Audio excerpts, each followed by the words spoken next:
Hey people, today is day 5 of the 30-day video challenge I'm doing, and today I want to talk about high-fat diets, drugs, health, and consciousness, and how all of those things are related. Or at least, okay, never mind. So,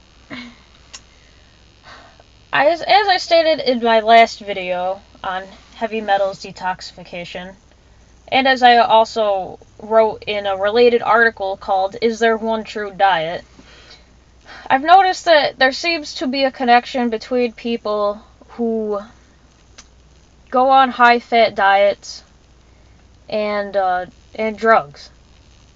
The specific drugs I'm speaking to are psychedelic drugs like mushrooms and also cannabis, but alcohol is included too.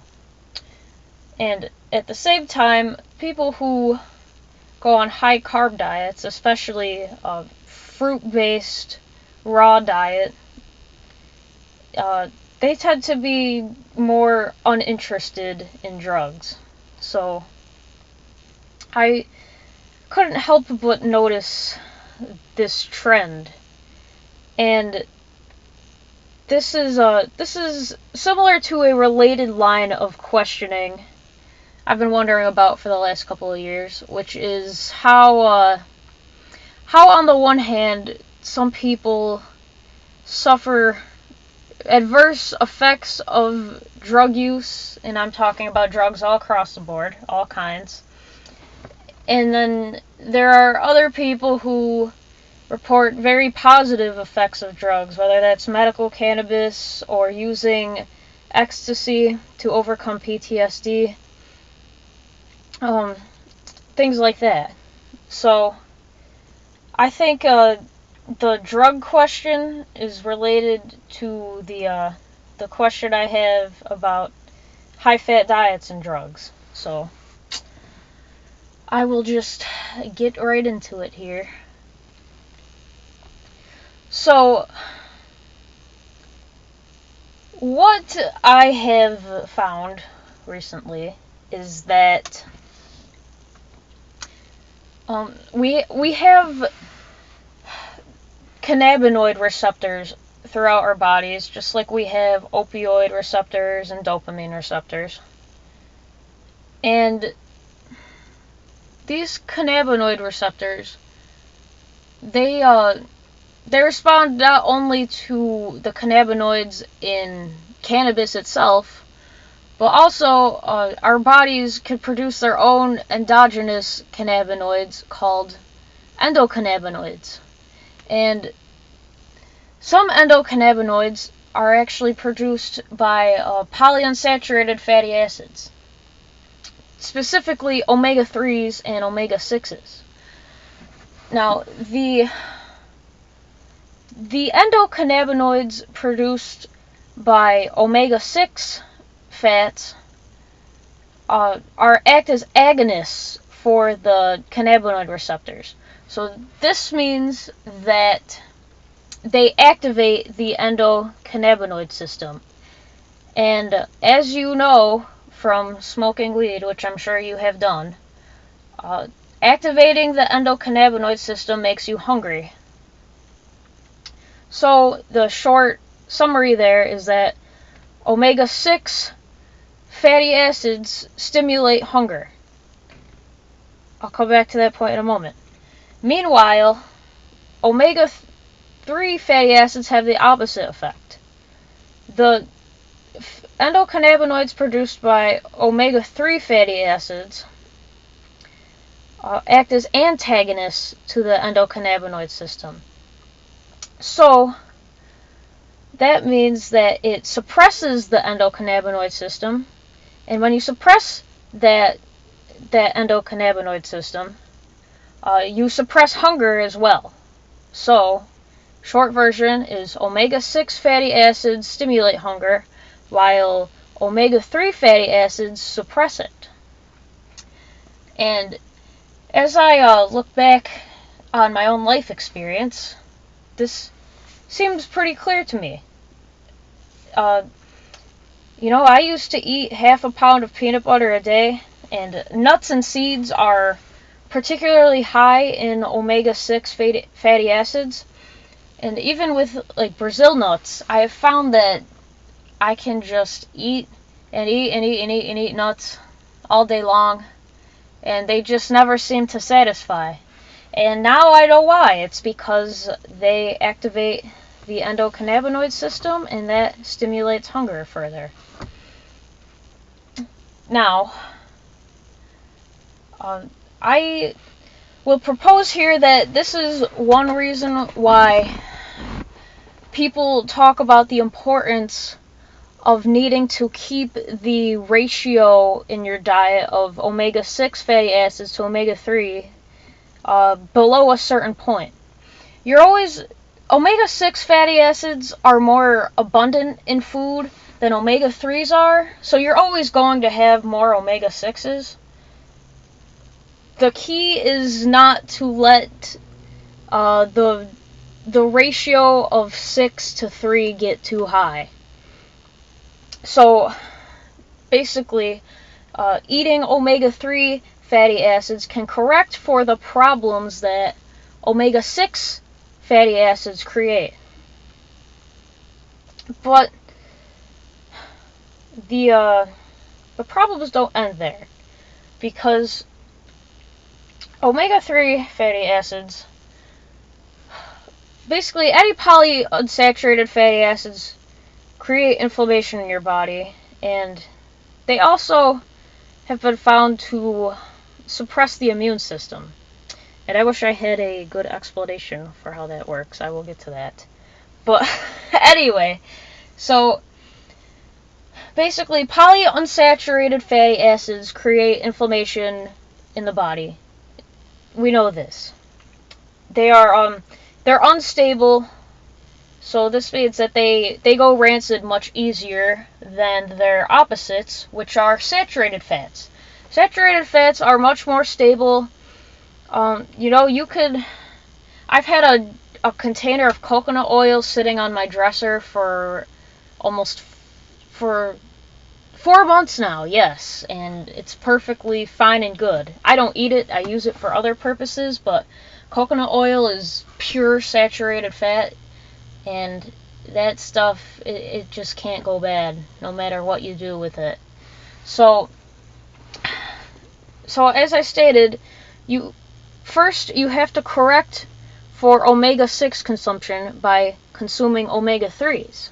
But then you have to correct for omega-3 consumption by consuming saturated fats.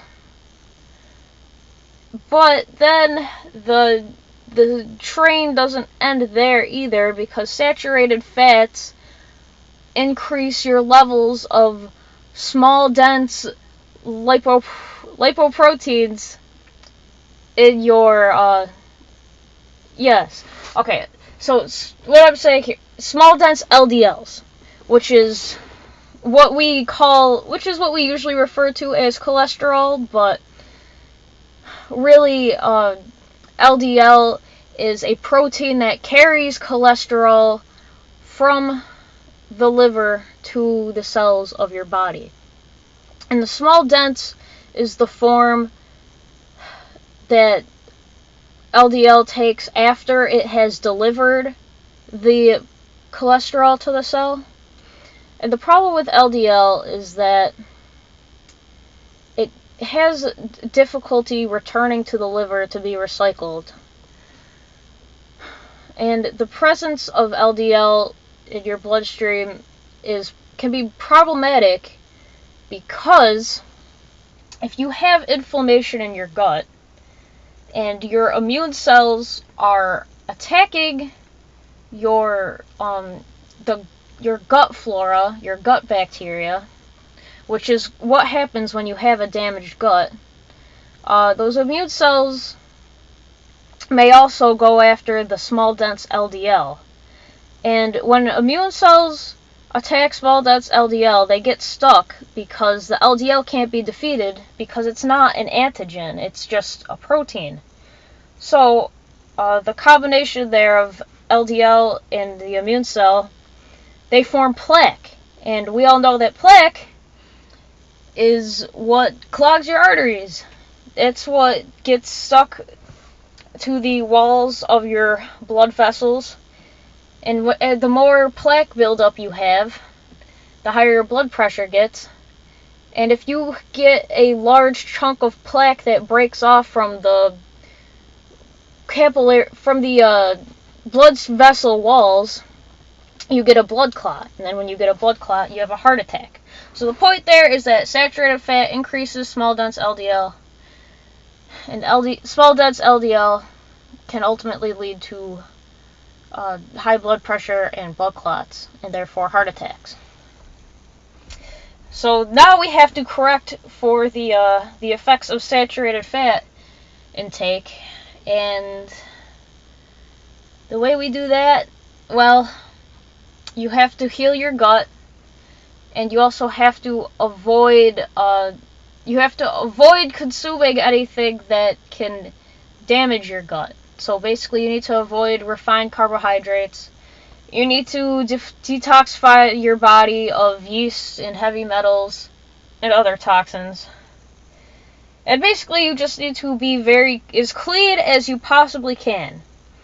But, it's like, how far can you go? It's like, can you really control for gut inflammation all the time? Like, what if, I don't know, our world is so poisoned that we all have gut damage to some extent, and if you, every time you eat that saturated fat, you're still taking the risk with small dense LDL. So, the point I'm trying to make here is that when you're on a high-fat diet, there's a lot of micromanaging that has to be done. Because you have to, it's so reductionist. You have to correct for each of these little problems. It's like, and it starts with eating all this omega-6. And it's like, okay, I have to correct for the omega-6, and then by eating omega-3. And then you have to correct for the omega-3 by eating the saturated fat, and then you have to correct for the saturated fat, and it just goes on, and it's, it's not an ideal situation.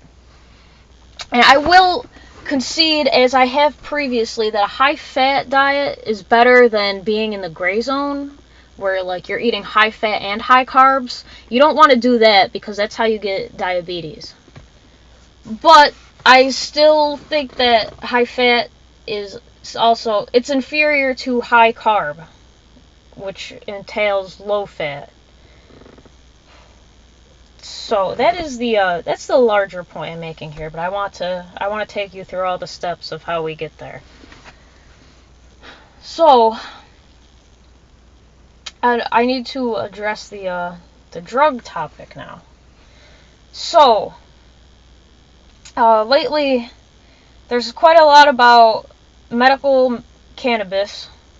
Now, I'm trying not to call it marijuana because it's sort of a slang racial term. I don't know if it's an insult, but I think it is. And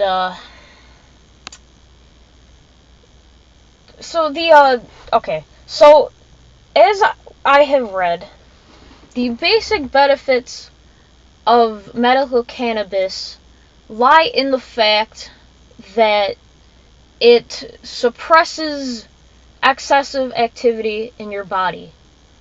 And it does so by activating the endocannabinoid system. Now, I recognize that contradicts with what I said earlier, which is that activating the endocannabinoid system makes you hungrier.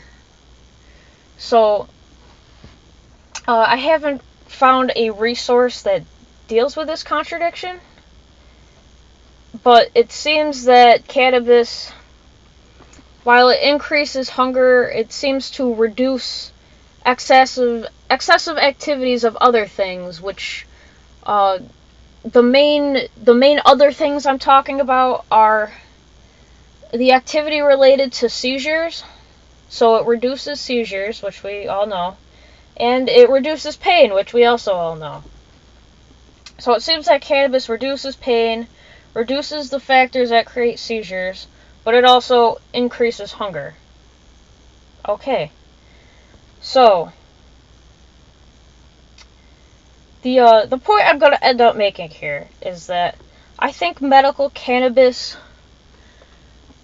is only helpful really to people who are already unhealthy to begin with, and that's especially true. Is the point I want to make is that people who are on high fat diets, they do find cannabis helpful for a variety of reasons, but I don't think drugs are ultimately the optimal path. You know, it's like, if you are on a high-fat diet, you probably will find drug use, such as cannabis, helpful to you. At least if you know what you're doing. But you're going to end up getting stuck in this dead-end paradigm that isn't really as far as you can go. You know, the cannabis will take you farther than you could go on your high-fat diet alone. But if you really want to go to the next level, you have to leave the whole paradigm behind, and you have to get away from the high-fat diet, and you gotta go low-fat, high-carb instead. So that's really what I want to tell you here. That's really what I would like to ultimately tell you. Is this whole drug thing, there's validity to it, but it exists in a limited paradigm. And yes, it will help most people as they currently are in the world, but it's not the highest level. It's not as far as you can go. So you see, most people in this world are unhealthy, we know that. And most people in this world are also not awake, as you might say.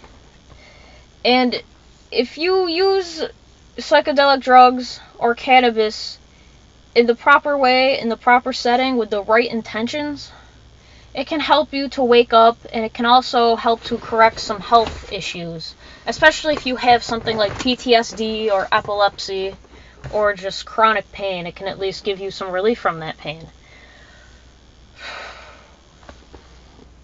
So another reason drugs aren't necessarily quite as bad as we say they are, in addition to their medicinal benefits, is that a lot of the adverse effects of drugs results from the fact that we're already so unhealthy that our bodies can't deal with them. A person I know, actually it's Alex Bloom, who I learned about detox from, he told me that the adverse effects of alcohol are largely the result of the presence of mercury in our bodies. And this makes a lot of sense because when you have a high level of toxins in your body, your body's ability to detox actually starts to degrade, because the toxins remove the things the body needs in order to detoxify. So it's like throwing salt in the wound.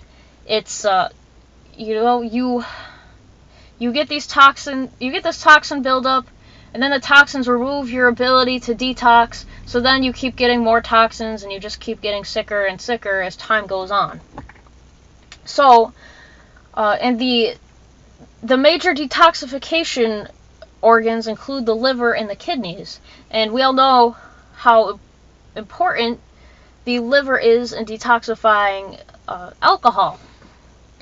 So because we have this toxin buildup in our bodies, when we drink alcohol, our livers can't process it properly, and that's why we feel so bad when we drink alcohol.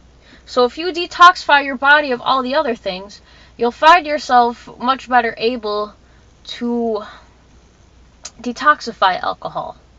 And another thing that Alex told me is that the quality of these substances matters a lot as well. Like, he said it's not just Heineken it's not Heineken we're talking about. You still don't want to drink that. You want something that is a very high quality. And by the way, I will just make a note here that I I've learned a lot of these things from him, but I'm ultimately disagreeing with the viewpoint he presented to me. I'm not going to get into all that, but I just want to make that clear. Anyway, so yes, the problems, so a lot of the problems that stem from drugs include that we're already so unhealthy we can't deal with them physiologically, and also they're very low quality. You know, they have all these additives added to them. They're grown in poor, low quality soil, and they're just not made the way they should be. We know some drugs get laced with other substances, and that makes them a lot worse. So, you know, there are a lot of reasons why drugs have been so much worse to humanity than they could be. And on top of all of that, I think people don't have clear intentions when they use them. You know, a lot of people just want to get fucked up, as they say. But if you use these substances with higher intentions, like you want to engage in self-reflection, and you take these substances in a loving environment with people you trust and people who will look after you, you could actually have a fairly positive experience with them. Now, my thing is this.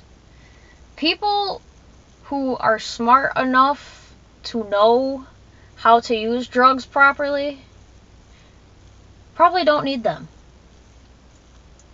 Because they're probably already taking care of their bodies well enough that they won't really feel the medicinal benefits. And they're probably awake enough that they know that they can choose to enter any state of consciousness they want by pure will, and they don't need the drugs to help them get there.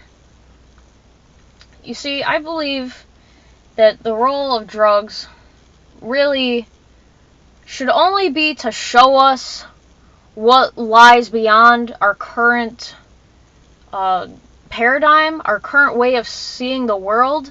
But I don't think we're meant to have these things in us all the time. You know, they can show us beyond. Like, the drugs can show us, hey, you're being a little uptight, it's okay to loosen up. Or, you've been ignoring this thing about yourself and you really need to look at it. The drugs, they have the potential to show us the next step, but they themselves are not the step. They're just a tool. And not only are they just a tool, but they're a tool that you don't necessarily need. I think when you know intellectually how drugs work, and you know the effect that they can have on you, I think you can simply choose to bring that effect into your mind now. And you don't have to take anything outside of yourself to get that effect. You can just be there now, and you don't need anything outside of you to help you. To give you my own background with these things, I've studied them quite a bit, but I only smoked weed twice, and even then I only took one hit each time. This was 2 years ago. And other than that, drug use is very, very low in my life. I haven't taken pills of any kind in almost 4 years. The last time I had coffee was 2 years ago, and that particular day was the only time I had ever had a full cup of coffee, and it was horrible. I had so much anxiety. Alcohol, the last time I had a sip of alcohol, I was 15, so that was a little over 5 years ago. I never drank enough to get drunk, but the last time I drank, I got very nauseous, and I was so scared of throwing up in my sleep, I never drank again. So I haven't had a sip of alcohol since then. And that's it, man. I've been very straight edge, as they say. No caffeine. I don't even drink black or gray teas for that reason. I've talked in my detoxification videos and articles. I I take substances that help to remove toxins from the body, but I don't consider these to be drugs. I take a magnesium supplement. I supplemented with glutathione. I'm not right now. I took alpha-lipoic acid because it removes heavy metals from the brain. I'm taking a substance called intestinal metal detox, also known as microsilica, because that binds to heavy metals in the digestive tract and then removes them through bowel movements. And I've taken the extract of slippery elm bark in order to help heal my gut, and that's really it. I think if you consider any of those things drugs, you're being a little too broad in your definition there. So I've largely made the points that I wanted to here. I feel like this video is so brief, I don't want them to be overlooked. But, again, I think the benefits people see in drugs largely come from them being unhealthy and not awake in the first place. I think if you pursue true detoxification and you get on a good diet, then you won't really need the medicinal effects of these drugs, and if you commit yourself to living consciously and and you trust in your own intelligence, you won't need the consciousness related effects of the drugs either. So, that's my message to you, is you're smart. And you have a high level of control over yourself. I know someone who, I don't consider him physically healthy. I mean, he knows he's not either, but he liked to tell me a lot how he could take any drug one day and just because of his own mental willpower, he could take it, even if it was meth, and just not get addicted to it. He could just do it today and tomorrow, nothing. No concerns about it whatsoever. I wouldn't advocate taking that kind of risk, but I certainly find that mindset very interesting. And I do believe he is capable of that, and that he is able to make that decision and walk away afterward.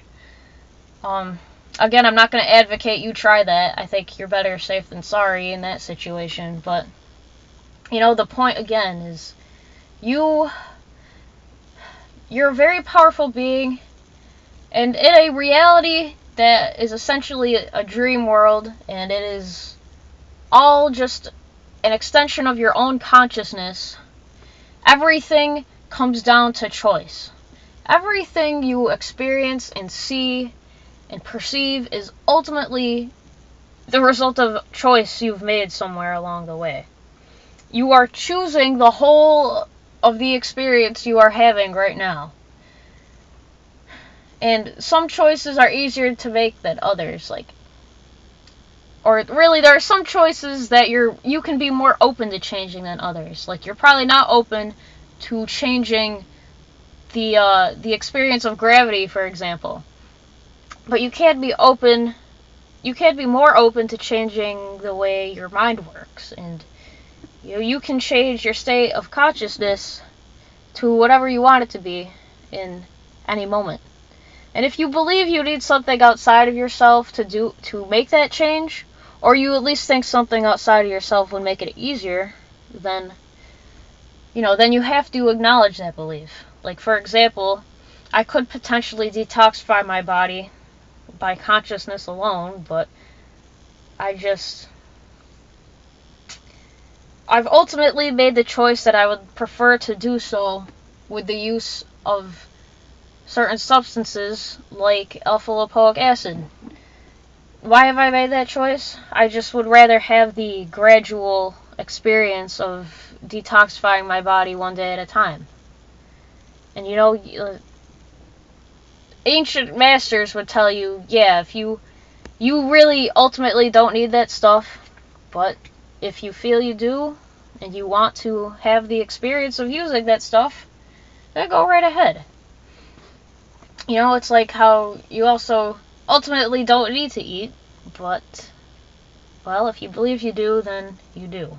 So, I still eat myself. I don't eat myself. I eat food. But you could potentially get to the point where you don't need food anymore. Certainly a small number of people have throughout time, but again, that's just a choice I'd rather not make right now either. I would rather have the experience of food being in my life, and even the experience of needing food. So, I can still go hungry and be unhappy about it, let's say. But ultimately, I don't have to have that experience. I just choose to. Even as hard as it may be to accept that is a choice. In a reality that is created by consciousness, everything is a choice, and that's the only way that it can be. Otherwise, that's not consciousness anymore. Now, if there's no choice, then everything is just objects, because where there are objects, things are static, and the final word is the final word. This is the way things work. These are laws, and they can't change, and that's that. But in a world created by consciousness, everything has the potential to change. It's just a matter of how open you are to those changes. And you don't have to be open to changing everything. It's up to you what you want to focus on. So, let me try a lighter example of how you can choose your own state of consciousness in any moment. Now this is a very light example, but it's down to earth. I think you'll get it. When I was a senior in high school, I went to our semi-formal, which is a dance, and I went with a handful of my friends, and at first when we got there, if no one danced at first, there wasn't really music playing yet, so I just kind of expected that. But even after the music started playing, like even a couple songs in, a lot of my friends still didn't want to dance, and it seemed like a lot of the other people there didn't either. And I was really disappointed because I've always really liked dancing. And, in that moment I just got really upset. So I just ran into the girls' bathroom and I was like, oh man, what am I gonna do? All these people are party poopers and I'm here wanting to party. Like, am I just gonna bask in this awkwardness or what? So I went back out into the gym where we were having the dance, and there was kind of the same situation going on, people being rigid. So I just kind of looked around at some of my friends for a moment, and they looked back at me. It was like one of those perfect scenes, and then it just hit me. I was like, okay, I can choose to bask in the negativity of this moment, or I can open myself up and I can change the whole thing right now. So I just kind of looked at them and I started dancing, and then other people started dancing too, and then the party got started, and everyone was dancing, and then it became fun. And then the rest of the night, I just danced for 4 hours, and it was what it needed to be. So, first of all, give me some credit, because this was like 4 years ago, so I don't remember the details perfectly. You know, I don't want to make it sound like I single-handedly saved the dance, but the gist of what happened is I just stopped feeling, I chose to stop feeling disappointed in everybody. And instead I said, okay, you know what, I'm just gonna dance no matter what everyone else is doing here. I'm just gonna start dancing. And I'm not gonna let everyone else's awkwardness make me feel unhappy and not have fun. And then what happened once I made that change in consciousness to just start having fun, it was like, oh, okay, everyone else wants to have fun too. Maybe I just needed to open up reality a little bit and let the party come in. So that was how it went. So the moral of the story there is you are in control much more than you think you are. It's up to you to be open or closed to possibilities that can occur. So, you know, as long as you remain closed to the possibility that other people can have fun, then that's what you'll experience, is no one having fun. But once you just let all of that crap go, and you just flip the switch a little bit, and you start having fun, then other people might start to have fun too. And that's what makes it beautiful, is you run the show. And, you know, if you think you need drugs to make the show cooler, then so be it, right?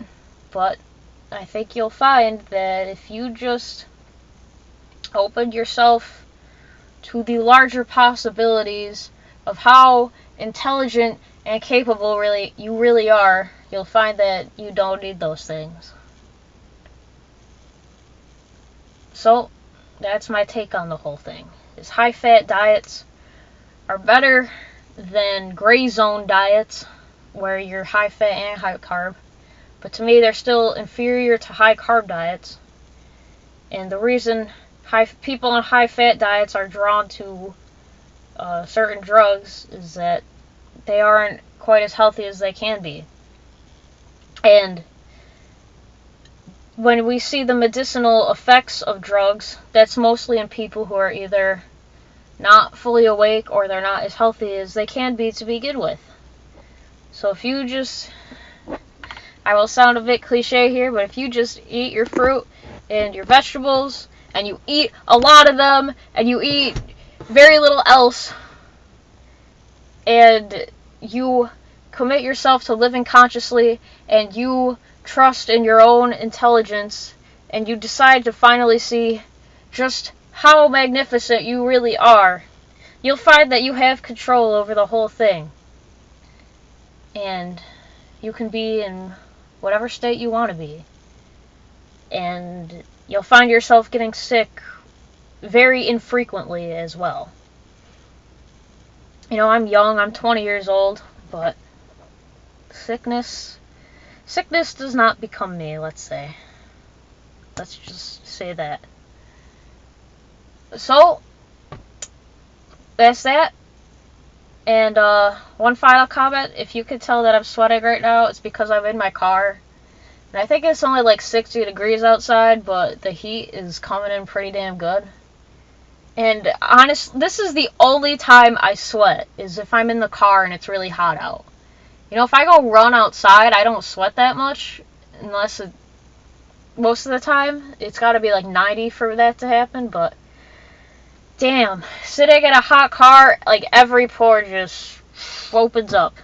So, yeah, if I don't look my best, well, maybe that'll just help you to pay attention to my words rather than my image. So, there you go.